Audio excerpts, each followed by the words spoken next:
Hi all of you, welcome to my channel. అయితే ఈరోజు విషయం ఏంటంటే, నా వీడియోని ఇదే మీరు మొదటిసారి చూసినట్టయితే నా ఛానల్ సబ్స్క్రైబ్ చేసుకుని నాకు కొంచెం సపోర్ట్ చేయండి ఫ్రెండ్స్, ప్లీజ్.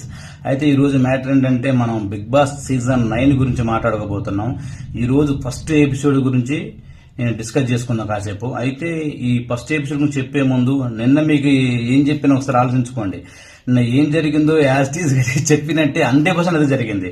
కంటెస్టెంట్స్ బయటికి పొమ్మంటాం, మళ్ళీ వాళ్ళు రారేమని మీరు డౌట్ పట్టడం, ఇవన్నీ ఏమీ జరగవు. ఒక్కసారి కంటెస్టెంట్స్ ని ఫైనలిస్ట్ చేస్తే ఖచ్చితంగా వాళ్ళ హౌస్ లోకి వెళ్తారని చెప్పాను నిన్న. అదే జరిగింది. నిన్న నేను చెప్పిన వీడియో మీకు తెలియాలంటే ఒక్కసారి నా ఐడి ఓపెన్ చేసేసి దాంట్లో నా వీడియోలో ఉంటుందండి, ఒకసారి వెళ్ళి చూసుకోండి. అప్పుడు చూడని వాళ్ళు మీకు డౌట్ క్లారిఫై వస్తుంది. అయితే ఈ రోజు విషయం ఏంటంటే, నిన్న జరిగిన Bigg Boss season 9 first episode గురించి మాట్లాడుకుందామండి.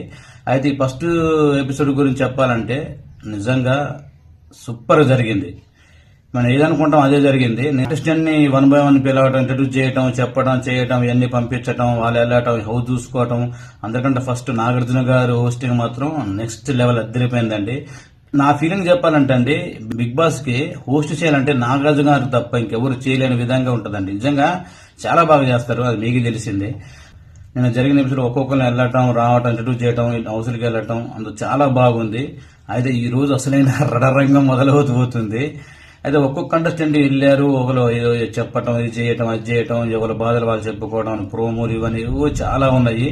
ఆ అందరు కంటెస్టెంట్ వచ్చారు, కానీ ఈసారి గట్టిగా నిలబడే కంటెస్టెంట్ అంటే ఒక 2-3 కనబడతారండి. అందులో ఒక భరణి గారు కానీ, లేకుంటే మాస్క్ మ్యాన్ కానీ, ఆర్మీ పవన్ కళ్యాణ్ కానీ, వీళ్ళలో ఒక కొంచెం గట్టిగా నిలబడగలరు, ఏదైనా టాస్క్లు గట్టిగా ఆడగలరు అని పర్సనల్ గా నాకు అనిపిస్తుంది. అసలు మీకెవరు గట్టి నిలబడతారు, ఏమనిపిస్తుందో మీరు నాకు నా కామెంట్ సెక్షన్ లో కామెంట్ చేయండి. వీడియో చూసాక లైక్ చేయడం మర్చిపోతండి, ఎందుకంటే మీరు లైక్ చేస్తే నేను ఇంకా మంచి మంచి వీడియో చేయడానికి నాకు మీరు పుస్తక ఇచ్చిన వాళ్ళు అవుతారు. ఓకేనా, మర్చిపోకండి. అయితే ఇప్పుడు చెప్పేది ఏంటంటే, భరణి గారు స్టేజ్ మీదకి వచ్చాక అసలు ఆ ఏజ్ లో 50 పుషప్స్ చేసిండండి. నిజంగా అసలు చాలా గ్రేట్నెస్. అందరూ అనుకున్నాం కదా, ఒక 20-25 మహా అంటే గట్టిగా చేస్తారేమో అనుకున్నా, కానీ 50 కంటిన్యూగా కొట్టిండంటే నిజంగా Bharani garu hats off to అండి.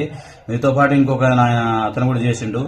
ఇద్దరు ఓకే. మనం ఏదో అనుకున్నామో, నిన్న నేను ఎవరెవరు బిగ్ బాస్ సెలెక్ట్ అయ్యారు, ఎవరు కన్ఫామ్ వెళ్తారు అనుకున్నామో 100% వాళ్ళే బిగ్ బాస్ సీజన్ 9 సీజన్ కి హౌస్ లోకి వెళ్లారు. చూశారు కదా, నేను చెప్పింది. మీరు చూడని వాళ్ళైతే మళ్ళీ చెబుతున్నా, మీరు చూడని వాళ్ళైతే మళ్ళీ ఒకసారి నా యూట్యూబ్ ఛానల్ ఓపెన్ చేసి దాంట్లో నేను వీడియో పెట్టాను, ఒకసారి చూడండి, అర్థం అవుద్ది. నేను ఎవరెవరు వెళ్తారని చెప్పాను. 100% అండి, 50% కాదు, 100% వాళ్ళే వెళ్ళారు హౌస్ లోకి. నాకైతే ఫస్ట్ హ్యాపీ అనిపించింది అండి, నిజంగా నేను చెప్పింది జరిగిందని. అయితే ఇంక విషయానికి వస్తే, ఫస్ట్ కంటెస్టెంట్ తనుజ గారు వెళ్ళారు హౌస్ లోకి. తనుజ గారు వెళ్ళాక ఇల్లు చూశారు, బాగుందన్నారు, అంతా ఓకే. ఆ తర్వాత నెక్స్ట్ వచ్చేసి అసాసైన్ ఫ్లోరసైన్ పేరు మార్చుకుంది, ఆమె వచ్చింది. అయితే ఇక్కడ ఏంటంటే నేను చెప్పేది, తనుజ గారు కొంచెం ఓవర్ స్మార్ట్ చేసిన టైం ఇచ్చిందండి. ఎందుకంటే అయితే ఇప్పుడు ఆమె రావటం ఆల్సం లేదు.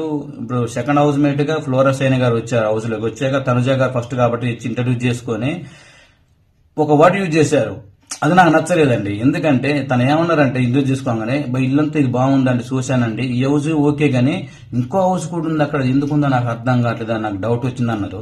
ఇంత ఓవర్ స్మార్ట్ అవసరం లేదు. ఎందుకు చెప్పనా, 2 నెలల నుంచి అరిగిపోయిన రికార్డు లాగా వేసింది వేసి, తిప్పింది తిప్పి చెప్పి ఇది double house double dose Nagarjuna గారు అరిగిపోయిన రికార్డు లాగా 2 నెలల నుంచి టీవీలో ప్రోమోలు వేసి మనం ఎంత వేసింది సరే తెలుసు. మనకే తెలిసినప్పుడు ఒక హౌస్ మేట్ గా సెలెక్ట్ అయిన పర్సన్ కి 2 హౌజులు నాకు తెలియదండి. అంటే ఇలాంటి ఏంటంటే మనం చెప్పుకోవడానికి ఇలాంటి చిన్నయే కంటెస్టెంట్ల మీద ఒక నెగిటివిటీని క్రియేట్ చేస్తాయండి. ఎప్పుడు అలాంటి తెచ్చుకోవద్దు అని నేను అంటున్నా. వాళ్ళు మనకు తెలిసిన వాళ్ళు తెలియకుండా ఉంటుందా అంటే, ఇలాంటి ఎందుకు అని నాకు అనిపించింది చిన్న. అంటే ఇది నా అభిప్రాయం మాత్రమే. ఎందుకంటే ఎవరు పర్ఫెక్షన్ ఎలా ఉంటుందో, ఎవరు థింకింగ్ థాట్ అనేది మనం చెప్పలేమండి, అందరం గెస్ చేయలేం కదా.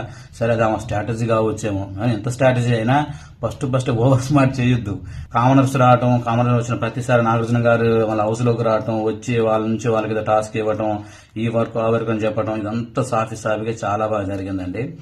అయితే అసలు మ్యాటర్ ఏంటంటే ఇవాళ జరుగుద్ది. ఎందుకంటే ప్రతి మండే మనకు కావాల్సిన స్పైసీ మంట దమ్ అంటే ఎంత ఈ రోజు జరిగింది తెలుసు కదా. ఏంటి ఈ రోజు ఈ సెకండ్ ఎపిసోడ్ లో జరిగేది నామినేషన్ ప్రక్రియ అనేది వెరీ ఇంపార్టెంట్. నిజం చెప్పాలంటే చాలా మంది ఆడియన్స్ మిగతా రోజులు చూస్తారో తెలియదులే కానీ ఖచ్చితంగా మండే మాత్రం ఖచ్చితంగా చూస్తారండి.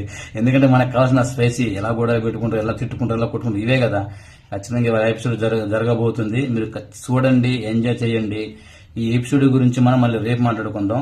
అయితే మీరు నా ఛానల్ అయితే ఫస్ట్ టైం చూసినట్టయితే కొంచెం నా ఛానల్ సబ్స్క్రైబ్ చేసుకుని నాకు కొంచెం సపోర్ట్ చేయండి ఫ్రెండ్స్ ప్లీజ్. ఎందుకంటే మీరు సబ్స్క్రైబ్ చేసి నా వీడియోని లైక్ కొడితే నాకు కొంచెం మీరు సపోర్ట్ ఇచ్చిన వాళ్ళు అవుతారు. ఎంతో మంది వీడియో చూస్తుంటారు, ఎంతో మంది సబ్స్క్రైబ్ చేస్తుంటారు కదా. ఈ పేదవాడిని కొంచెం సపోర్ట్ చేయండి. రేపటి ఎపిసోడ్ గురించి మళ్ళీ క్లియర్గా మాట్లాడుకుందాం. ఓకేనా friends, love you. Please subscribe to my channel.